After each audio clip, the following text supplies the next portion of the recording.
Welcome to our channel. If you want to credit Karma Delete account, follow these step-by-step instructions to ensure everything is properly managed and you achieve the best results. Step 1. Log into your account using your credentials. Make sure you have access to the email address associated with your account for confirmation purposes. Step 2. Navigate to the account settings or preferences section. Look for options related to account management or subscription settings. Step 3. Find the option to close, delete, or cancel your account or subscription. This may be under account settings, billing, or subscription management. Step 4. Review any important information about account closure. Understand what data will be deleted and what will be retained according to the privacy policy. Step 5. If you have any active subscriptions or pending transactions, make sure to resolve these first. Cancel any recurring payments to avoid future charges. Step 6.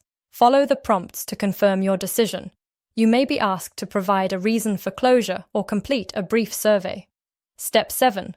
Complete any final verification steps required. This often includes confirming via email or entering your password to authorize the closure.